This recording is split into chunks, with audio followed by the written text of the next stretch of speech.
Bonjour à tous et à tous, c'est Lionel, je suis ravi de vous retrouver aujourd'hui pour vous parler de la disparition d'Éloi Roland, un jeune Français qui s'est volatilisé en Nouvelle-Zélande il y a un peu plus d'un an. Ce dossier me tient particulièrement à cœur pour deux grandes raisons. Première raison, Éloi a disparu près de la plage de Pia, une plage populaire près d'Auckland là-bas, et hasard ou coïncidence, j'ai étudié en 2017 dans un livre et une vidéo une série de disparitions mystérieuses justement à Pia. Apparemment, ces dernières années, de nouvelles personnes ont disparu là-bas et Éloi est la dernière personne en date. L'autre raison qui explique mon grand intérêt pour cette affaire, c'est que je connais très bien la Nouvelle-Zélande pour y avoir vécu 6 mois. J'ai d'ailleurs une théorie personnelle liée à mon expérience là-bas que je vous présenterai plus tard dans la deuxième partie de l'émission. J'aurai même, une fois n'est pas coutume, un conseil à donner à la police néo-zélandaise. Certains vont se dire pour qui il se prend. Pour rien.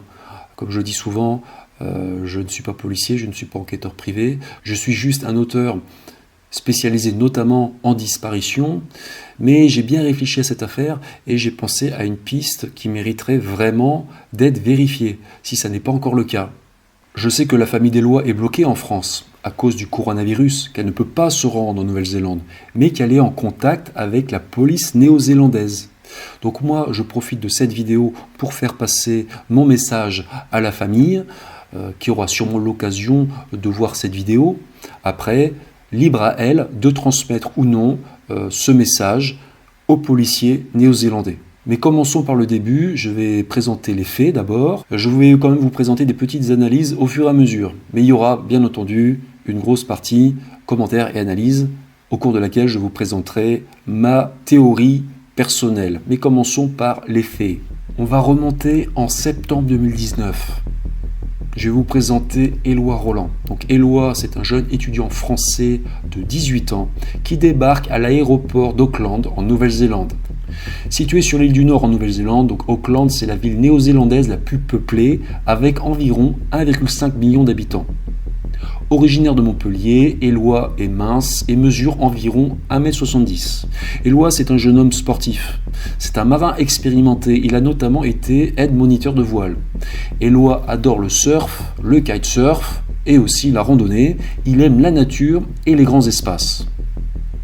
Éloi vient principalement en Nouvelle-Zélande pour étudier l'anglais au Collège international de langue Education First. Mais ce voyage linguistique est aussi pour lui l'occasion d'acquérir de nouvelles compétences. Il a laissé en France ses parents, Thierry et Catherine, sa sœur Aurore et aussi ses amis pour devenir plus indépendant et vivre de nouvelles expériences. Éloi est décrit comme un adolescent calme, gentil, curieux, qui aime les aventures. À Auckland, Éloi est hébergé dans une famille d'accueil à Birkenhead, une banlieue tranquille au nord d'Auckland. Durant son séjour en Nouvelle-Zélande, Éloi étudie l'anglais, mais il a aussi l'occasion de travailler. En janvier 2020, il travaille un temps dans un bar et restaurant, donc le bar et restaurant Headquarters, qui est un lieu réputé situé sur le front de mer près de la Marina. La Marina, c'est l'un des endroits les plus fréquentés et touristiques du centre-ville d'Auckland. Pendant plusieurs mois, Éloi étudie, il se fait des amis, il fait la fête. On ne connaît pas tous les détails de sa vie, et c'est normal, mais bon, en clair, il vit la vie normale d'un étudiant de 18 ans. Mais force est de constater qu'en fait, Éloi, il ne se plaît pas tant que ça en Nouvelle-Zélande. Il ressent peut-être un certain isolement. Et ça peut se comprendre, parce qu'en Nouvelle-Zélande, vous êtes vraiment au bout du monde. Après quelques mois passés à Auckland, Éloi, il a le mal du pays apparemment. Sa famille et ses amis lui manquent, certainement. Est-ce qu'il s'est passé un événement particulier qui a déclenché ça, ou est-ce que c'est un sentiment de ras-le-bol un peu général? Peu importe au fond, la raison ne nous regarde pas. Et apparemment, Éloi, il en a marre parce qu'il décide presque sur un coup de tête d'arrêter son école de langue où il étudiait et même d'avancer son billet de retour. Au départ, il devait rentrer fin mai et là, il avance la date de son départ au 21 mars 2020. Il veut rentrer plutôt en France et ses parents sont d'accord, tout est organisé pour qu'il rentre en France donc le 21 mars. Donc le vendredi 6 mars 2020, Éloi il a son billet d'avion retour pour revenir en France et il ne lui reste plus que 15 jours sur place en Nouvelle-Zélande. Et il est important de dire que Éloi il a des projets pour son retour en France. Il doit retrouver sa famille, ses amis bien sûr, et aussi démarrer des études. Il a notamment obtenu une place à l'université de Toulouse 3 où il doit étudier l'ingénierie. Donc là, tout s'annonce bien a priori pour lui, hein, mais là, il va se passer quelque chose. Si l'on en croit les informations parues dans la presse, ce vendredi 6 mars 2020, Éloi quitte la maison de sa famille d'accueil de Birkenhead dans la soirée. Et on ne sait pas où il passe la nuit. Le lendemain, le samedi 7 mars 2020, Éloi est vu à la gare Britomart dans le centre d'Auckland, où il prend un train pour Swanson, vers 6h30 du matin. Éloi est filmé par une caméra de surveillance. Sur les images, on voit qu'il porte une veste bleue et blanche, un jean, des baskets et qu'il porte aussi un petit sac à dos. Là, il n'y a rien d'anormal à signaler. Détail important, Éloi est seul et l'endroit est quasi désert aussi. Environ 1 heure plus tard, Éloi descend du train à la gare de Newlyn, une banlieue résidentielle d'Auckland à 10 km au sud-ouest du centre-ville. À 7h26, Éloi est filmé par une caméra de vidéosurveillance sur le quai. On voit Éloi seul en train de marcher vers le sud. Remarque qu'il n'y a personne d'autre que lui sur le quai. Un peu moins de 2 heures plus tard, les données de téléphonie mobile le placent près de l'intersection de Pier Road et Scenic Drive à 9h18. C'est sa dernière localisation connue et après on perd sa trace. Important, on va apprendre plus tard que le téléphone portable d'Éloi a cessé définitivement de borner à 9h18, donc à cet endroit précis, l'intersection de Scenic Drive et Pier Road. Depuis ce samedi 7 mars 2020, on ne sait pas ce qu'est devenu Éloi, on ne l'a pas revu a priori et il n'a plus donné de ses nouvelles à sa famille. C'est le mystère total. On sait tout de même que, selon toute apparence, Éloi comptait se rendre à la plage de Pia ce jour-là. Pia, c'est une plage à 40 km à l'ouest d'Auckland et c'est l'une des plages les plus connues de Nouvelle-Zélande, pour le surf notamment. C'est un spot de surf réputé et aussi pour ses panoramas splendides. À Pia, on trouve les plus hautes falaises de Nouvelle-Zélande qui s'élèvent à 240 mètres au-dessus de la mer agitée. C'est très impressionnant. Et il y a aussi un petit sentier de randonnée populaire, le Mercer Bay Loop Track, au bord de la côte déchiquetée. Le site est exceptionnel, disons-le. Apparemment, Éloi connaissait l'endroit. Il était déjà allé à Pia avec des amis dans le passé et sur les réseaux sociaux, il avait fait part de son intention d'y retourner. Personne ne sait vraiment ce qu'Éloi voulait faire exactement à Pia ce samedi 7 mars 2020. Moi, je me suis demandé s'il ne voulait pas retrouver quelqu'un là-bas. Pour en savoir plus, je me suis renseigné auprès de Sia, donc une néo-zélandaise qui gère la page Facebook consacrée à la disparition d'Éloi, là-bas en Nouvelle-Zélande, elle est sur place. Je tiens d'ailleurs à remercier Sia pour sa gentillesse. Et Sia m'a dit que les proches d'Éloi pensaient qu'il voulait retourner à Pia pour chercher du sable noir, pour le ramener en France. Il faut savoir que la Nouvelle-Zélande, c'est une île, enfin il y a 2 îles là-bas, l'île du Nord, l'île du Sud, ce sont des îles volcaniques. Donc le sable est noir sur certaines plages et Éloi voulait ramener du sable en France comme souvenir, voilà. On a tous fait ça, je pense. Et tout laisse à penser qu'Éloi a voulu finir la route à pied. Donc il a d'abord pris ce matin-là un bus, ensuite il a pris le train jusqu'à la gare de Newlyn et il a, pour finir, marché en direction de Pia. Jusqu'à cette fameuse intersection de Pier Road et Scenic Drive, où son téléphone a borné pour la dernière fois à 9h18. Il a marché, on en est à peu près sûr, il n'a pas fait de stop, parce que quand on étudie les données, c'est cohérent. J'ai fait un petit calcul, Éloi a parcouru 10,8 km en 1h52 environ, ce qui signifie qu'il a marché à une vitesse de presque 6 km par heure, ce qui est tout à fait faisable pour un jeune de 18 ans, sportif et en bonne santé. On continue la chronologie des faits. Ceux qui se sont inquiétés en premier a priori de la disparition d'Éloi, c'est sa famille d'accueil à Auckland. Et c'est logique parce qu'ils ne l'ont pas vu rentrer chez eux le vendredi 6 mars au soir. Dans un article du site d'information Stuff, il est indiqué qu'Éloi a été porté disparu le mardi. Et le mardi, c'était le 10 mars 2020, soit 3 jours après la disparition d'Éloi sur cette route. 3 jours après la perte définitive du signal de son téléphone, 4 jours même si on part du vendredi soir. le soir où il n'est pas rentré dans sa famille d'accueil. Mais même 3 jours, ça fait 72 heures, et 72 heures, ça fait beaucoup. Il peut se passer beaucoup de choses en 72 heures. Et la suite n'est pas très rassurante, je dois dire, parce qu'il a fallu attendre le samedi 14 mars 2020 pour que la police néo-zélandaise lance un appel public, un appel à témoins concernant la disparition d'Eloi. Les policiers donc ont demandé ce jour-là des informations au public et des équipes de recherche et de sauvetage ont commencé à fouiller Pia Road. Les recherches n'ont démarré qu'une semaine après la disparition d'Eloi. Une semaine après son dernier signe de vie. Et une semaine, c'est une éternité en matière de disparition. Donc là, durant cette semaine, la famille d'Eloi a été prévenue. On ne sait pas quel jour exactement, mais bon, le gros problème, c'est qu'on est en plein début de la crise du coronavirus. Le premier confinement démarre en France le 16 mars. Vous voyez ? Pratiquement 2 jours après le démarrage des recherches. Le 19 mars 2020, la Nouvelle-Zélande ferme ses frontières aux étrangers. Donc par conséquent, la famille Roland est dans l'incapacité de se rendre sur place. Autant vous dire que les proches d'Eloi sont très inquiets.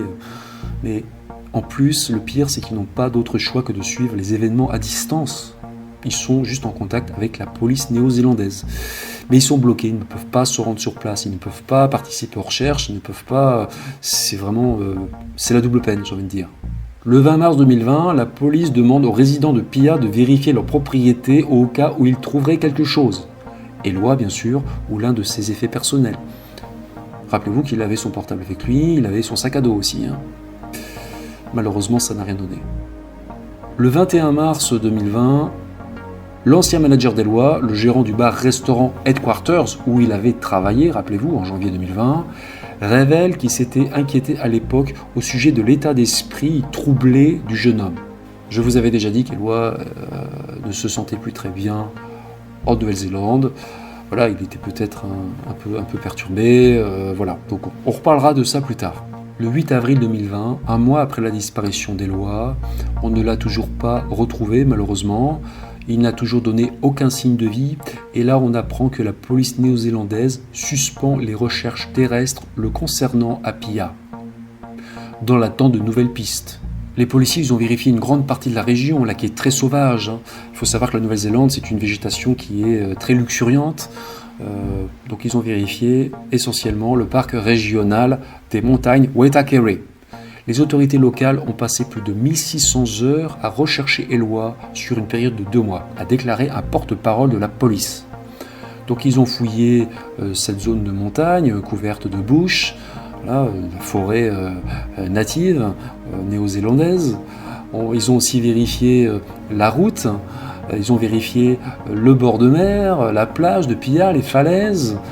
Malheureusement, on n'a trouvé Eloi nulle part. Il s'est comme volatilisé. Apparemment, Eloi a disparu sans laisser la moindre trace. On n'a rien retrouvé, rien. Comme son téléphone portable, par exemple. En tout cas, en l'état actuel de nos connaissances, la police n'a rien communiqué à ce sujet. En avril 2020, on a quand même trouvé un indice potentiellement important dans la nature. Un résident a trouvé un t-shirt dans le bush à Carré, donc un endroit très sauvage, au milieu de nulle part, selon ses propres mots. Le t-shirt était à environ 5 km au sud-est de la plage de Pia, donc c'était un t-shirt de marque européenne accroché dans un arbre, ce qui était plutôt bizarre. Et le résident qui était au courant de la disparition d'Eloi a donc récupéré ce t-shirt qu'il a transmis aux autorités. Le t-shirt a été envoyé dans un laboratoire à des fins d'analyse. Les Néo-Zélandais sont vraiment des gens bien, moi j'ai pu le constater par moi-même. Et là dans cette affaire, ça s'est encore vérifié parce que non seulement il y a eu SIA qui gère la page Facebook, mais le 3 mai 2020, des habitants de l'ouest d'Auckland ont organisé une opération de recherche privée en faveur d'Eloi. Malheureusement, ça n'a rien donné. Ça n'a rien donné, comme les recherches officielles. Le 8 mai 2020, on apprend que le t-shirt qui avait été trouvé dans le bush à Carré n'appartient pas à Eloi. C'est un habitant du coin qui en a revendiqué la propriété. C'était une fausse piste. Et autant vous dire qu'il y a très peu de pistes dans cette affaire. Le 14 janvier 2021, un petit rebondissement survient dans l'affaire. Une femme affirme que elle et son compagnon auraient vu Éloi en train de faire du vélo, un vélo de location Uber Jump, à Pia, parce que Pia, c'est aussi une petite station balnéaire. Voilà. Les témoins ont l'air sûrs d'eux. Ils se sont même étonnés de voir que ce jeune homme faisait du vélo en jean malgré la chaleur. Mais la police a procédé à des vérifications auprès d'Uber et selon eux, Éloi n'a pas accédé à Uber le jour de sa disparition. En clair, on n'a aucune preuve qu'il ait loué ou utilisé un vélo Uber. Parce que normalement, ça laisse des traces numériques. Il semblerait donc qu'il s'agisse d'une erreur. Donc nous sommes début avril 2021, un peu plus d'1 an après la disparition d'Éloi, et le sort de ce jeune homme reste inconnu. Sa disparition est une énigme totale, on n'a pas la moindre idée de ce qu'il est devenu. Donc autant vous dire que pour sa famille, la famille Roland, qui est bloquée en France en plus à cause de la crise du coronavirus, c'est vraiment une vraie torture. On sait que la police mène l'enquête là-bas sur la disparition d'Éloi, mais d'après un article du Stuff, il n'y a actuellement aucune personne d'intérêt par rapport à cette affaire et aucune nouvelle voie à suivre. On n'est pas là pour critiquer le travail des policiers néo-zélandais, mais bon, selon toute vraisemblance, l'enquête a l'air d'être un peu au point mort. Quand on lit les articles, on a vraiment l'impression qu'ils n'ont aucun suspect dans une éventuelle piste criminelle. C'est un dossier complexe, très complexe, et selon moi, c'est aussi dû au fait qu'il y a eu un retard à l'allumage. Comme je le dis souvent, et c'est les policiers qui l'avouent eux-mêmes, le retard pris au départ d'une enquête ne se rattrape jamais. Et là, on a perdu une semaine. Comme je vous le disais tout à l'heure, j'ai un peu appuyé là-dessus, mais on a perdu une semaine. Une semaine, c'est énorme, Bon là, il ne s'agit pas de blâmer un tel ou un tel, la famille d'accueil. Bref, on n'est pas là pour ça. Mais je pense que c'est un concours de circonstances malheureux. Et en plus, quand on est au bout du monde, c'est toujours encore plus compliqué. Parce que la Nouvelle-Zélande, c'est un endroit qui est extrêmement isolé dans l'hémisphère sud. Et vu la distance, le décalage horaire, la différence culturelle, même si on est quand même dans un pays anglo-saxon, donc ça n'est pas si différent qu'avec la France, mais bon, tous ces facteurs ne font que complexifier encore plus les choses. Et puis aussi, il faut rappeler de choses importantes, Éloi était majeur lors de sa disparition. Il avait 18 ans, quoi. Donc, qu'est-il arrivé à Éloi le 7 mars 2020 ? Est-ce qu'il s'est suicidé ? Parce que bon, il faut parler franchement, cette possibilité a quand même été évoquée. On va l'étudier dans la partie commentaires. Est-ce qu'il n'a pas été plutôt victime d'un acte criminel ? On n'en sait rien. Mais l'hypothèse d'un acte criminel doit être ici sérieusement étudiée parce que Éloi n'est pas la première personne à avoir disparu dans des circonstances étranges à Pia. 5 autres personnes ont disparu à Pia sans laisser de traces depuis 1992. Et pour terminer la présentation des faits, on va toutes les passer en revue. Le mercredi 20 mai 1992, vers 16h30, un jeune néo-zélandais de 18 ans nommé Quentin Godwin quitte sa maison familiale de Titirangi, au sud-ouest d'Auckland. Quentin, qu'on surnomme Q, compte se rendre dans le supermarché du coin où il travaille, mais il n'est jamais arrivé. Et on ne l'a jamais revu depuis. Là où c'est intéressant, entre guillemets, c'est que 5 jours plus tôt, Quentin, qui souffrait d'un trouble bipolaire, avait laissé un mot chez lui indiquant qu'il comptait se rendre à Pia, la plage de Pia, pour mettre fin à ses jours. Mais il était revenu. Il avait expliqué au chauffeur qu'il avait transporté depuis Pia qu'il voulait sauter en fait dans la mer depuis Lion Rock, un gros rocher qui est au bord de la plage là, mais qu'il s'était dégonflé. Et 5 jours plus tard, Quentin a disparu à nouveau et pour de bon cette fois. Un témoin aurait aperçu un jeune homme ressemblant à Quentin en train de marcher sur Scenic Drive. Et ça n'était qu'à quelques kilomètres de l'endroit où a disparu Éloi. Pendant 12 ans, il ne se passe plus rien à Pia, a priori, jusqu'en 2004.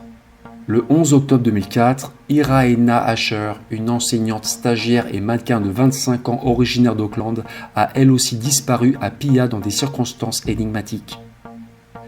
Dans la nuit du dimanche au lundi, vers 2h du matin, un couple promenant son chien l'aurait vu marcher à demi nu vers la plage de Pia. La police néo-zélandaise a présumé qu'Iraena était allée se baigner.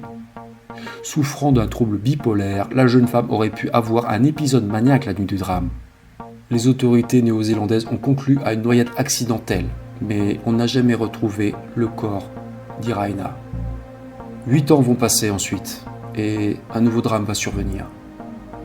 Le samedi 22 décembre 2012, Cherry Woosden, une femme de 42 ans, vient se promener sur le Mercer Bay Loop Track, un sentier qui forme une boucle de 2,8 km de long. C'est un petit sentier de randonnée, qui est très court, en haut de la falaise. Cherry connaît bien les lieux parce qu'elle vient souvent sur ce sentier pour réfléchir, pour se promener, admirer les couchers de soleil ou cueillir des marguerites. Mais Cherry s'est volatilisée ce jour-là durant sa balade. Les policiers ont juste retrouvé la voiture de Cherry vide, garée sur le parking au départ du sentier. On ignore ce qui est advenu d'elle. Est-ce que Cherry ne serait pas tombée dans la mer depuis le haut de la falaise? Parce que c'est vrai que le sentier passe au bord de la falaise, comme vous pouvez le voir sur les images. Mais comme l'a dit Francky, mon ami avec qui je suis allé à Boscodon, c'est pas dans ce genre d'endroit qu'on tombe en général. Pourquoi ? Parce que on est plus prudent quand on voit le vide comme ça. On a tendance à se tenir à distance. On est vigilant. Là encore, les enquêteurs ont conclu que Cherry s'était certainement noyée dans l'océan. Mais encore une fois, son corps n'a jamais été repêché. À moins que les courants marins ne l'aient emporté au large. Mais bon, on va voir plus tard que cette théorie ne tient pas forcément la route. Voilà. Et puis la famille de Cherry Woosden a aussi mis en doute cette hypothèse. Pendant 5 ans, Pia va retrouver son calme jusqu'au vendredi 24 mars 2017. Ce vendredi, une ravissante infirmière de 21 ans nommée Kim Bambus s'évapore à son tour sur le Mercer Bay Loop Track, exactement comme Cherry Woosden. Kim Bambus était venu faire un jogging ce jour-là. Et encore une fois, on a retrouvé sa voiture vide, garée sur le parking. Exactement comme Cherry. Dans le cas de Kim Bambus, comme dans le cas de Cherry Woosden, c'est vrai que la piste accidentelle peut s'entendre. C'est vrai que c'est un endroit qui est très sauvage, la côte est très déchiquetée, il y a des vagues énormes, il y a du vent, on peut succomber à un accident fatal. Le problème, c'est que, encore une fois, on n'a pas retrouvé le corps de cette jeune femme, Kim Bambus. Et on va voir dans la partie commentaires et analyse que ça n'est pas forcément normal. Avançons maintenant de 2 ans jusqu'en 2019. Le dimanche 10 mars 2019, Lawrence Wu, un étudiant en informatique chinois de 22 ans inscrit à l'université d'Auckland, disparaît sans laisser de traces à Pia. On a juste retrouvé sa voiture, une Hyundai Santa Fe gris métallisée sur un parking proche de la plage. Les données mobiles de son téléphone ont confirmé que Lawrence était bien sur place. On ne lui a pas volé sa voiture, par exemple, pour se rendre à Pia.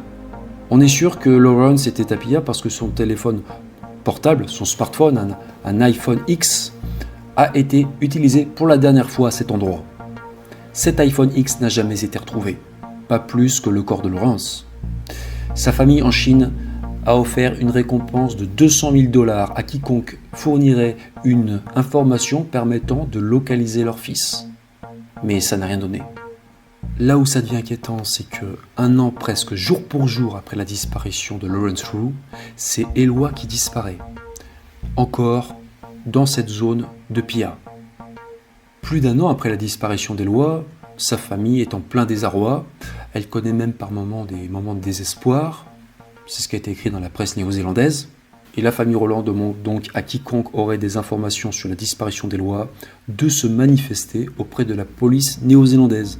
S'il y a des spectateurs francophones en Nouvelle-Zélande, vous êtes concernés. Je vous ai présenté les faits, nous allons maintenant passer à la partie commentaires et analyse, mais avant toute chose, je vais revenir sur les circonstances de la disparition d'Eloi. Rappelez-vous qu'il a disparu au début d'un week-end. Il est sorti le vendredi 6 mars dans la soirée et il n'est pas rentré dormir dans sa famille d'accueil. Ce sont eux qui se sont inquiétés, a priori, les premiers, au sujet de sa disparition.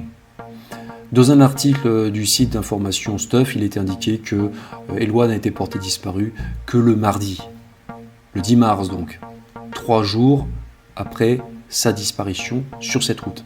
4 jours même, si on prend sa date de départ du vendredi soir. Mais bon, 3 jours déjà, ça fait 72 heures. Donc comme je l'ai déjà dit, on a perdu du temps au départ de l'affaire, c'est certain, ça a été préjudiciable ensuite à l'enquête. Mais bon, il faut essayer de regarder les choses de manière objective. Un jeune homme de 18 ans qui est en voyage à l'étranger, qui découvre une certaine liberté, qui sort un vendredi soir, en début de week-end donc, et qui ne rentre pas chez lui dormir dans sa famille d'accueil, est-ce que c'était si inquiétant que ça, le premier soir ? Je sais pas, je m'interroge parce que bon, c'est vrai que Éloi aurait pu sortir faire la fête avec des amis, il aurait pu s'amuser avec des connaissances, il aurait pu boire un peu d'alcool, il aurait pu oublier de prévenir sa famille d'accueil qu'il ne rentrait pas dormir ce soir-là, et il aurait aussi pu être dans l'impossibilité de les prévenir si son téléphone portable avait été en panne par exemple, ou s'il n'avait pas eu de batterie, s'il avait oublié son chargeur par exemple. Enfin, bref, on peut tout imaginer, Donc c'est vrai que l'absence des premières heures, c'est malheureux, mais on peut comprendre aussi peut-être pourquoi, je sais pas, la police par exemple ne s'est pas affolée tout de suite. Vous savez bien que la police en général, ils aiment bien attendre dans les affaires de disparition. Ils ont toujours tendance à attendre 24, 48 heures, parce que Éloi, voilà, c'était un jeune adulte, hein, il avait 18 ans. Des jeunes qui découchent comme ça en début de week-end, à l'étranger en plus, comme ça, ils ont une certaine liberté, ils sont un peu livrés à eux-mêmes, même s'ils sont dans une famille d'accueil, mais bon, c'est quand même pas pareil que la famille. Je pense que ça doit arriver souvent, il doit y avoir un paquet en Nouvelle-Zélande comme ailleurs. Je pense que dans l'affaire Éloi Roland, le timing a été défavorable au début, très défavorable à Éloi. J'ai envie de dire qu'il ne faut jamais disparaître en début de week-end.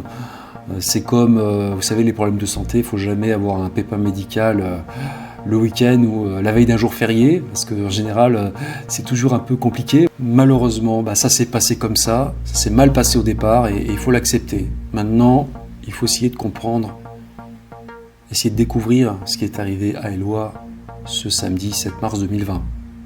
On va d'abord écarter l'hypothèse d'une fuite volontaire. Je n'y crois absolument pas, pour la simple et bonne raison que tout ce que voulait Éloi, c'était revenir en France, et il allait revenir pour retrouver sa famille, ses proches. Il ne voulait pas redémarrer sa vie ailleurs. Il devait rentrer en France 2 semaines plus tard et c'était programmé. La piste d'une fuite volontaire est très improbable, par contre, il faut envisager celle d'un suicide. Si vous connaissez mon travail, vous savez que j'aime faire preuve d'honnêteté intellectuelle, et c'est vrai qu'il faut quand même évoquer cette piste d'un suicide. Voilà. Donc comme je vous l'ai dit, Éloi avait le mal du pays. Et si l'on en croit les informations publiées dans la presse, il avait traversé une période compliquée en Nouvelle-Zélande. On n'en sait pas plus, et ça ne nous regarde pas. On sait quand même que son employeur, le patron du bar-restaurant Headquarters, s'était inquiété de son comportement. Autre élément troublant, le 6 mars, la veille de sa disparition, Éloi a changé sa photo de couverture sur Facebook, la remplaçant par un écran noir. Il avait 2 comptes Facebook. Alors qu'est-ce que ça prouve ? Rien. À mon avis, ça prouve rien du tout. Aurore, la sœur d'Éloi, a expliqué qu'il était comme tous les adolescents, en proie parfois à des moments de doute, mais qu'il n'était absolument pas suicidaire. Les proches d'Éloi ne croient pas du tout à cette hypothèse du suicide. Ils ont envisagé le pire, bien entendu, mais bon, en y réfléchissant bien, ça ne tient pas la route, parce que certes, Éloi se sentait mal en Nouvelle-Zélande, mais bon, il allait rentrer en France. C'était prévu qu'il rentre 2 semaines plus tard. Et il avait des projets en France. Donc ça n'était pas logique. Ça n'était pas logique qu'il le mette fin à ses jours. Comme l'a dit Ségolène, sa cousine. Moi, je trouve ça complètement illogique aussi. Il devait rentrer en France, il avait des projets, il devait redémarrer des études, retrouver ses amis, sa famille, les gens qu'il aimait. Il avait que 18 ans, la vie devant lui. 2 semaines, c'est rien à cet âge-là. Donc, à mon avis, il est peu probable qu'il soit allé à Pia pour mettre fin à ses jours. Comme l'a dit Ségolène, sa cousine, il avait peut-être envie de faire le point aussi, c'est pour ça qu'il est parti seul. Il avait peut-être envie de se retrouver, de faire le point, de s'éclipser un peu, de se déconnecter un peu des réseaux sociaux qui sont un petit peu aussi par moments envahissants, qui peuvent être source aussi de mal-être. C'est peut-être pour ça qu'il a changé la couverture de sa page Facebook, et encore, ça prouve strictement rien. Hein. Je veux dire, s'il avait vraiment été dans un moment très glauque, il aurait peut-être mis un écran noir partout, il aurait peut-être changé aussi sa photo de profil. Hein. Je sais pas, ou alors il aurait supprimé tous ses comptes, mais mettre juste une photo de couverture noire sur un des comptes, bon, pour moi ça prouve rien. Ça prouve rien, enfin, certainement pas qu'il comptait sauter la vie. Autre détail, Éloi n'a laissé aucun mot d'adieu assez proche. Donc s'il avait voulu se suicider, peut-être qu'il aurait laissé un mot ou fait une petite vidéo. Maintenant, c'est très facile à faire maintenant. Je ne crois pas à la thèse du suicide, mais bon, je vais quand même être honnête, je vais vous livrer le fond de ma pensée. En préparant ce dossier, j'ai pensé à une chose. Éloi a disparu le samedi 7 mars 2020. Il devait rentrer en France le samedi 21 mars, 2 semaines plus tard. Et c'est vrai que ça coïncide presque avec le début de la crise du Covid-19. Le premier cas de malade en Nouvelle-Zélande a été signalé le 28 février 2020. Le 19 mars 2020, la Nouvelle-Zélande a fermé ses frontières aux étrangers. Par conséquent, la famille Roland a été dans l'incapacité de se rendre sur place. Moi, en fait, je vais vous dire, je me suis demandé si le vol d'Éloi était maintenu. Dans le cas où les vols entre la Nouvelle-Zélande et la France auraient été suspendus à cause du coronavirus, là, ça aurait changé la donne. Pour être tout à fait clair, si le vol d'Éloi avait été compromis à cause du Covid, si Éloi avait appris qu'il était bloqué en Nouvelle-Zélande pour une période indéterminée, là, ça aurait été différent. Là, il aurait pu avoir un moment de désespoir et peut-être passer à l'acte. Mais on n'était qu'au début du confinement, les vols internationaux n'étaient pas encore suspendus à ce moment-là, si je ne dis pas de bêtises. Puis en plus, c'était plus les arrivées en Nouvelle-Zélande qui étaient compromises et pas les départs. Surtout qu'en plus, rappelez-vous que la France n'a pas fermé ses frontières en mars 2020.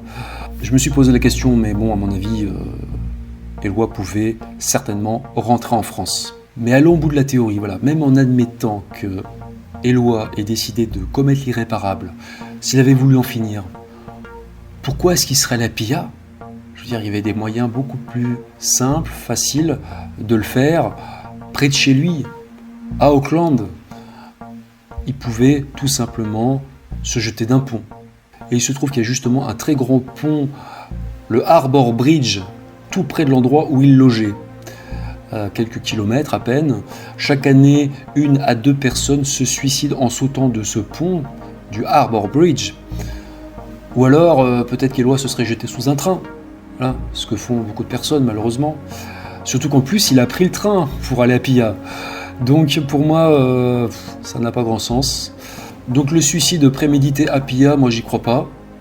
Mais il y a quand même un autre cas de figure. Imaginons que Éloi soit allé là-bas, sans avoir l'intention d'attenter à sa vie, de se faire du mal. Mais bon, admettons qu'il soit en haut de la falaise, et arrivé en haut de la falaise, voilà, il y a la vue, on voit le vide. C'est un peu fascinant par moments. Éloi, à ce moment-là, il a un moment de blues, et puis là, il saute. Il saute sur un coup de tête. C'est possible qu'il y ait aussi des suicides qui soient un peu spontanés. Ça peut peut-être arriver. Donc il est seul en haut de cette falaise, il saute, personne ne l'a vu sauter, personne ne l'a vu tomber. D'accord, pourquoi pas ? Mais bon, ce qui est bizarre, c'est qu'on ne l'ait pas retrouvé, ni dans la mer, ni le long de la falaise. Une étude réalisée par l'Université d'Auckland a montré que les victimes de noyades à Pia sont presque toujours récupérées par les sauveteurs. Entre 2003 et 2020, les sauveteurs de Pia ont effectué plus de 1588 sauvetages aquatiques. Et il n'y a eu qu'un seul décès pendant cette période de 17 ans où un corps n'a pas été repêché. Et ça s'explique par les courants marins. Les études montrent que quand quelqu'un se noie à Pia, Mercer Bay, on les retrouve quasiment tout le temps dans les 3 à 10 jours à 3 endroits précis. Soit à l'extrémité nord de Pia, soit Bethels Beach, ou soit le port de Keipara. Dans le cas d'Éloi, rien.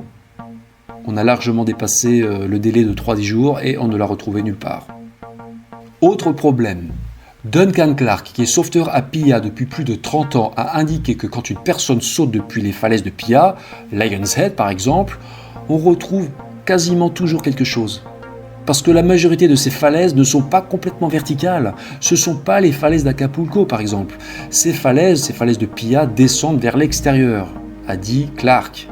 C'est-à-dire que si vous sautez de ces falaises qui atteignent jusqu'à 240 mètres de hauteur, vous risquez de vous arrêter 20 à 30 mètres plus bas. Et selon Clark, on retrouve souvent le corps ou au moins une trace, un vêtement, un objet. En ce qui concerne Éloi, on n'a rien retrouvé, donc que ce soit dans la mer, sur un rivage ou sur la paroi d'une falaise. On ne l'a pas retrouvé non plus dans les terres. Voilà, donc pour moi, la thèse d'un suicide est très peu plausible. Dans quelques instants, on va parler de la piste criminelle, celle d'un éventuel tueur en série. Mais avant, je vais vous présenter une théorie personnelle dont je n'ai pas entendu parler dans la presse et qui me semble assez crédible. C'est la piste d'un homicide involontaire. Je vais d'abord vous expliquer comment j'en suis venu à envisager cette possibilité. Donc, comme je vous l'ai expliqué, j'ai vécu 6 mois en Nouvelle-Zélande. C'est important de vous exposer le contexte de mon expérience pour que vous compreniez comment j'en suis venu à envisager cette possibilité. Je dois dire que je ne me suis jamais senti en insécurité quand j'étais en Nouvelle-Zélande. Il faut préciser que la Nouvelle-Zélande est un pays où la criminalité est très basse, le taux de criminalité est très faible. En 2015, la Nouvelle-Zélande a été classée le 4e pays le plus sûr au monde. En ce qui me concerne, j'ai gardé un excellent souvenir de la Nouvelle-Zélande. J'ai déjà dit, mais bon, les Néo-Zélandais sont vraiment des personnes adorables. Et je dis pas ça pour être politiquement correct, non, je le pense sincèrement. Parce que j'en dirais pas forcément autant des Australiens, voilà. Pour être franc, je les ai moins appréciés, ils sont beaucoup plus rugueux. Ils sont pas toujours très aimables, voilà, surtout en dehors des grandes villes, dans le bush. C'est une autre histoire. J'en viens doucement à ma théorie, mais il faut d'abord que je vous raconte brièvement mon expérience. Pas pour raconter ma vie, mais vraiment pour que vous compreniez comment j'ai cheminé jusqu'à cette théorie. Donc comme je vous l'ai dit là-bas, je me suis senti bien, j'ai jamais eu de problème. J'ai même eu l'occasion de conduire. Voilà, j'ai conduit, j'ai fait quelques petits road trips dans une voiture de location. Et je dormais même parfois dans la voiture la nuit, voilà, dans certains endroits. J'ai jamais eu peur pour ma vie. La Nouvelle-Zélande, c'est un pays très safe. Par contre, j'ai noté quelque chose quand j'étais justement en plus dans la région d'Auckland. C'est la façon de conduire des gens. Ça m'a étonné. J'ai trouvé que les gens avaient une conduite très nerveuse et parfois même agressive. Ça m'a étonné parce que, vous savez, en général, les anglo-saxons, ils ont plutôt une conduite tranquille.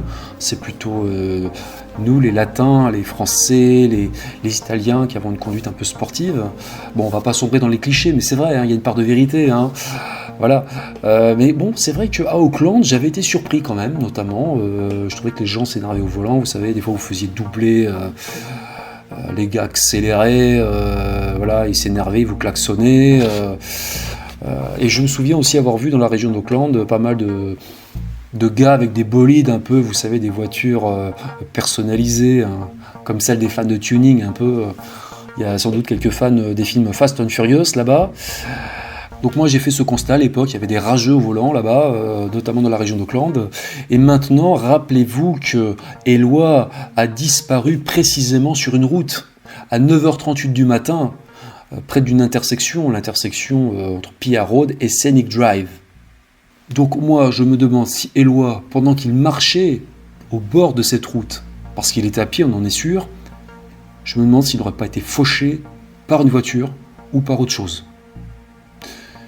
Dans ce scénario, il est aussi possible qu'Eloi ait traversé la route sans regarder du bon côté aussi, parce que en Nouvelle-Zélande, c'est comme dans les autres pays anglo-saxons, l'Angleterre notamment, on roule à gauche. Il faut faire attention, quand on n'est pas habitué, il y a pas mal de décès comme ça dans ces pays, les gens traversent sans regarder ou du mauvais côté et ils se font percuter, voilà.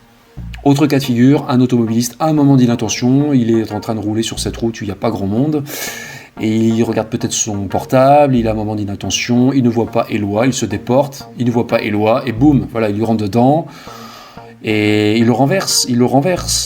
Le téléphone portable du Français est détruit dans la violence du choc. Voilà pourquoi il cesse brutalement de fonctionner à cet horaire, ou du moins pourquoi on le localise pour la dernière fois à cet endroit. D'accord, là je spécule, mais bon, réfléchissons à la suite. L'automobiliste s'arrête. Il est un peu paniqué évidemment, il vient de renverser un piéton. Il va le voir, il se rend compte qu'Eloi est blessé, peut-être même grièvement blessé, et son premier réflexe, c'est peut-être de vouloir l'emmener à l'hôpital. Donc il le prend. Eloi mesurait 1m70, mais il était plutôt mince. Je pense qu'il n'était pas très très lourd. Donc peut-être que le ou les passagers de la voiture le transportent dans la voiture. Voilà. À 9h38 du matin, c'est pas sûr qu'il y avait beaucoup de monde sur cette route. Souvenez-vous que ce matin-là, sur les images de vidéosurveillance à la gare d'Auckland, à 6h30 du matin, il n'y avait pas un chat. Quand il arrivait à la gare de Newlyn un peu plus tard, c'est pareil, hein, il n'y avait personne. On est le samedi matin, début du week-end, donc il y a possiblement peu de trafic sur cette route. C'était en plus une route en zone rurale. Donc là, le ou les automobilistes récupèrent Éloi dans la voiture. Ça ne peut prendre que quelques minutes, hein, et c'est pas sûr qu'il y ait une voiture qui passe à ce moment-là. Il n'y a pu y avoir aucun témoin. Hein. Au départ, ils veulent peut-être emmener Éloi à l'hôpital, voilà. Mais malheureusement, Éloi décède durant le trajet. Il décède, l'automobiliste commence à paniquer, il a peur d'être mis en prison, tout simplement, il a peur d'avoir des ennuis, et il décide de ne pas emmener Éloi à l'hôpital, et il décide de se débarrasser de son corps. On peut l'enterrer quelque part dans la pampa, voilà. Voilà pourquoi on n'a rien retrouvé sur place, voilà pourquoi le téléphone d'Éloi a possiblement arrêté de borner dans le secteur, voilà pourquoi on n'a trouvé aucune trace de lui, dans la mer à Pia, dans le bush, nulle part. Moi, cette théorie de l'accident, du délit de fuite avec le transport du corps d'Éloi me paraît très intéressante. Elle expliquerait pas mal des caractéristiques de ce mystère, et ça expliquerait surtout pourquoi on n'a pas trouvé une seule trace d'Éloi sur place. Il est aussi possible qu'Éloi ait été tué sur le coup et que l'automobiliste ait ramassé le corps pour ne pas avoir de problème avec la justice et qu'il ait emporté pour s'en débarrasser ailleurs. Bon, ça n'est pas du tout mon habitude, mais bon, je vais profiter de cette vidéo pour faire passer un message à la police néo-zélandaise par le biais de la famille d'Éloi, parce que je sais que la famille est en contact avec les enquêteurs là-bas. Je pense que la police, si elle ne l'a pas déjà fait, devrait procéder aux vérifications suivantes. Refaire des constatations sur place. C'est sûrement trop tard, un an plus tard, mais bon, peut-être qu'il y a encore des traces d'un accident sur cette route, vers l'intersection, Pierre Road, Scenic Drive. Retrouver peut-être des traces d'une collision piéton-voiture. Mais bon, à mon avis, même je veux dire, même une semaine après, s'il a plu, et on sait qu'il pleut beaucoup en Nouvelle-Zélande, à mon avis, s'il y avait des traces de sang, tout ça, ça a été lessivé dans les jours qui ont suivi l'accident. Ça, c'est certain. Je pense que de ce côté-là, il ne faut pas attendre grand-chose. Mais bon, je pense aussi à d'autres vérifications qui, elles, peuvent encore être réalisées aujourd'hui et qui peuvent être très instructives. Moi, à la place des enquêteurs néo-zélandais, je ferai le tour de tous les garages automobiles et carrossiers de la région d'Auckland, voire de l'île du Nord, pour savoir si quelqu'un ne leur aurait pas apporté un véhicule à réparer à compter du samedi 7 mars 2020. Quelqu'un avec le pare-choc embouti, par exemple, ou alors un phare cassé. Voilà, ça serait une première chose. Autre vérification à faire. Dans le cas où le chauffard, entre guillemets, enfin le responsable de l'accident et de la disparition d'Éloi serait bricoleur, doué en mécanique, il faudrait faire le tour des magasins spécialisés, des magasins d'outillage automobile, les magasins de vente de pièces détachées, les casses automobiles aussi, on peut acheter des pièces détachées, voilà, comme des phares, un pare-choc. Il faudrait faire le tour de tous ces lieux et peut-être voir s'il n'y a pas eu des achats après le 7 mars 2020, dans les semaines suivantes. Ça pourrait peut-être orienter les enquêteurs vers des personnes intéressantes. Autre possibilité, ça je pense que les policiers néo-zélandais l'ont déjà fait. Recenser tous les téléphones portables ayant borné dans le secteur, c'est-à-dire ayant activé une antenne relais près du lieu de la disparition d'Éloi, le 7 mars 2020. Techniquement, c'est faisable. Ils obtiendraient donc une liste des personnes propriétaires de ces téléphones. Ils pourraient ensuite recouper ces noms avec ceux des autres listes. Les listes des clients de garages auto, de magasins de pièces détachées, etc., etc. Avec un peu de chance, peut-être qu'un nom matcherait, je sais pas. Bon, il faudrait un gros coup de bol, mais bon, parfois ça arrive. Voilà, c'est la théorie que je voulais soumettre à la police néo-zélandaise. Encore une fois, la famille d'Éloi en fait ce qu'elle veut, mais je pense que ça mériterait vraiment d'être vérifié. Passons maintenant à la dernière piste, une piste qui ne doit pas être sous-estimée, la piste criminelle. On vient de voir l'hypothèse d'un homicide involontaire. Là, il s'agirait clairement d'un homicide volontaire. Quelqu'un aurait voulu faire du mal à Éloi. Éloi a pu faire une mauvaise rencontre en se rendant à Pia. Il était peut-être au mauvais endroit au mauvais moment. Ça arrive malheureusement. Comme je le dis souvent, le risque zéro n'existe pas nulle part. Il devait être seul à ce moment-là, comme on l'a vu, très certainement seul au bord de la route. C'est un jeune homme qui est assez mince, qui n'était pas très costaud. Est-ce qu'il avait la capacité de se défendre? C'est pas sûr. Et il a pu croiser la route d'un prédateur. Certains émettent même l'idée d'un tueur en série qui sévirait dans le secteur de Pia. Alors, comme je vous l'ai déjà dit, la Nouvelle-Zélande c'est un pays très sûr, peu de criminalité, il n'y a pas tant de meurtres que ça. Il y a plus un problème de gang en Nouvelle-Zélande, c'est très peu connu, c'est un des pays où il y a le plus de gangs au monde. La Nouvelle-Zélande n'a connu qu'un seul tueur en série durant toute son histoire, c'est dire, mais on ne peut pas écarter cette hypothèse. C'est vrai que toutes ces disparitions qui se concentrent et se répètent dans le même secteur, c'est très troublant. De plus, on peut noter des points communs, c'est vrai, je pense notamment aux 3 femmes disparues. Elles se ressemblaient physiquement, elles étaient toutes originaires d'Auckland.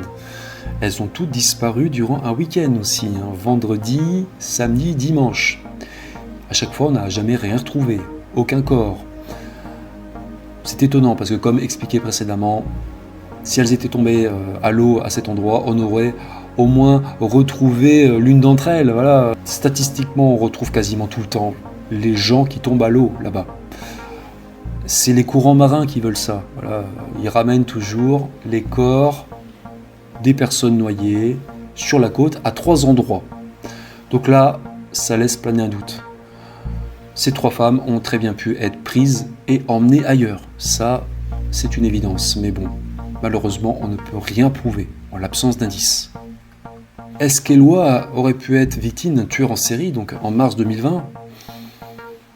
En 2017, quand j'ai étudié les disparus de Pia dans mon bouquin et puis aussi dans la vidéo, je vous aurais répondu que non, parce que les victimes étaient toutes des femmes. Mais là, la donne a changé. La donne a changé parce que en 2019, un an quasiment, jour pour jour avant la disparition d'Éloi, un autre étudiant a disparu dans le même secteur, un étudiant en plus qui avait certaines similitudes avec Éloi. Et j'ai noté quelques points communs entre les deux affaires. Déjà, Éloi et Lawrence étaient tous les deux des étudiants. Ils étaient dans la même tranche d'âge. 18 ans pour Éloi, 22 ans pour Lawrence. Ils étaient tous les deux grands. 1m70 pour Éloi, 1m78 pour Lawrence. Ils étaient tous les deux minces à peu près. Ils étaient tous les deux bruns et ils avaient tous les deux les cheveux courts. Ils ont tous les deux disparu un week-end à presque un an d'intervalle. Éloi a disparu le 7 mars 2020 et Lawrence Wu s'est volatilisé le 10 mars 2019. Dans les deux cas, on n'a rien retrouvé à part la voiture de l'étudiant chinois. Voilà, donc en conclusion, j'ai tendance à privilégier ces deux dernières théories, la piste criminelle, soit un acte isolé, une mauvaise rencontre faite par Éloi sur cette route ce samedi matin, même si bon, il n'a vraiment pas eu de chance le pauvre, parce que encore une fois, c'est un pays qui est quand même tranquille quoi. Les Néo-Zélandais sont assez cool, comme je le dis, ils sont adorables, ce sont des gens assez exceptionnels, je dois dire. Mais il faut savoir une chose, il y a pas mal d'expatriés qui vivent en Nouvelle-Zélande aussi, il faut le savoir ça. Il y a pas mal d'Américains, pas mal d'Européens. Donc, on ne peut pas écarter l'hypothèse d'un serial killer, d'un tueur en série, un prédateur, mais d'origine étrangère aussi. Ou alors locale, évidemment. Il y a aussi des criminels chez les Néo-Zélandais. Cette hypothèse d'un tueur en série n'est pas gratuite quand on voit qu'il y a eu quand même un certain nombre d'affaires troublantes au même endroit. Ça commence à faire beaucoup. Quand je parle d'expatriés étrangers, je parle des personnes qui se sont installées là-bas depuis des années. Ce ne sont pas des touristes de passage. Des gens qui ont possiblement aussi acheté une maison, une résidence, une propriété dans la région. Le fait qu'on ait des victimes féminines et masculines, le fait que toutes ces disparitions se soit étalé sur une longue période. Rappelez-vous que la première disparition remontait à 1992, celle de Quentin Godwin, mais même en démarrant avec la première disparition féminine, ça nous fait remonter à 2004. Donc moi j'ai du mal à croire que toutes ces disparitions soient l'œuvre d'une seule personne, un seul tueur en série. Non, je pense que ces disparitions sont plus une combinaison de plusieurs facteurs. Il peut y avoir un tueur en série, effectivement. Je pense à cette éventualité pour Éloi et Laurençou, les 2 dernières disparitions. En ce qui concerne les femmes disparues, il y a pu avoir des crimes, il y a pu aussi avoir des accidents, voire même des suicides. Et peut-être que dans ces cas, effectivement, même si c'est rare, on a pu ne pas retrouver un corps. Il y a peut-être une explication tout à fait naturelle pour plusieurs de ces disparitions. Mais bon, je pense que le facteur criminel paraît assez évident quand même. Les ressemblances entre Éloi et Laurençou sont assez perturbantes, je dois dire. On peut peut-être envisager un enlèvement avec séquestration aussi, peut-être pour Éloi, mais bon, peut-être qu'Éloi est toujours vivant, peut-être qu'il est enfermé quelque part, séquestré. Mais je dois dire que je crois peu à cette hypothèse quand même. C'est assez rare que des jeunes hommes soient séquestrés. Moi je pense que malheureusement le pire est arrivé, c'est à peu près sûr. Après il faut garder espoir, il faut continuer à se battre pour connaître la vérité. C'est pour ça que la famille veut que l'enquête aboutisse, voilà, pour savoir ce qui est arrivé à Éloi. C'est la moindre des choses. Je pense que si Éloi fait une mauvaise rencontre, malheureusement, ça a dû se terminer assez vite. Mais bon, il y a un doute qui subsiste et il faut obtenir la confirmation de tout ça. Voilà, donc la piste criminelle et bien entendu la piste de l'homicide involontaire que j'ai développée juste avant. Voilà, donc c'était mon avis, mon humble avis, voilà, que je souhaitais communiquer à la famille, à la police néo-zélandaise. C'est aussi l'occasion de faire connaître l'histoire d'Éloi, qui n'est pas très médiatisée en France. Voilà, donc moi je souhaite bon courage à la famille d'Éloi, à ses parents, à sa sœur Aurore, à sa cousine Ségolène, tous ses amis, bon courage à vous. Moi j'estime que j'ai apporté ma petite contribution à l'affaire, à mon humble niveau. J'ai rapporté les faits et puis voilà, j'ai essayé d'apporter pour une fois un conseil, parce que je pensais que là c'était nécessaire vraiment. C'est la fin de cette vidéo. Si vous voulez en savoir plus, je vous invite à écouter l'autre vidéo que j'avais faite il y a 3 ans sur les disparus de Pia. Il y a aussi une légende un peu inquiétante qui plane sur ce morceau de côte déchiqueté. Voilà, une légende. Je ne vous en dis pas plus, je vous laisse découvrir tout ça si ça vous intéresse. Si vous avez trouvé cette vidéo instructive, si vous l'avez jugée utile, si vous considérez qu'il fallait la faire, je vous remercie de mettre un pouce bleu, vraiment, aussi de la partager et aussi de vous abonner à la chaîne. Pourquoi ? Parce que ça aide au référencement, voilà, ça m'aide à avoir plus de visibilité et ça aide indirectement à faire connaître ces affaires, voilà, ces affaires que j'essaie de mettre en avant avec mes petits moyens, voilà. Donc merci à vous. Avant de vous quitter, merci pour votre fidélité, merci pour votre soutien. Vous êtes de plus en plus nombreux à me rejoindre et j'en suis très honoré. Ça me touche. Je souhaite la bienvenue aux nouveaux arrivants et j'ai aussi une pensée particulière pour mes spectateurs de la première heure qui sont là, je le sais, et que je n'oublie pas. Je ne vous oublie pas et je vous remercie d'être toujours là. Voilà. Je vous dis à bientôt et ne disparaissez pas.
Autant vous dire que cette série de disparitions troublantes en un même lieu a fait grand bruit au pays des kiwis.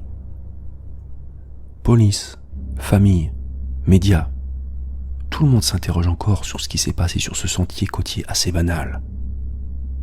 Cette succession de faits divers à Pia pourrait n'être due qu'au hasard. Des accidents répétés sur un même site. D'accord, mais dans ce cas, où sont les corps ?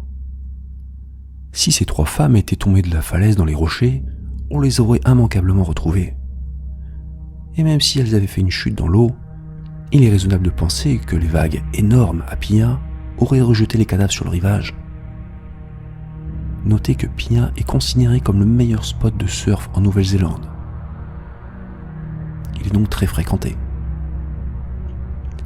En cas de noyade, on aurait probablement repêché au moins un corps à plus ou moins long terme.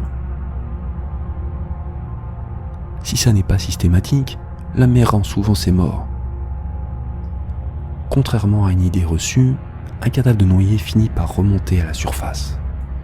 C'est biologique.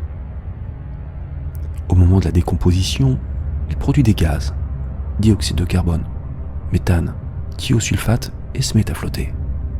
En prime, la région d'Auckland où est organisée la mythique America's Cup détient le record mondial de bateaux par habitant. Les eaux du secteur de Pia sont très fréquentées. Alors, pourquoi aucun plaisancier ou pêcheur n'a jamais aperçu de corps en mer ?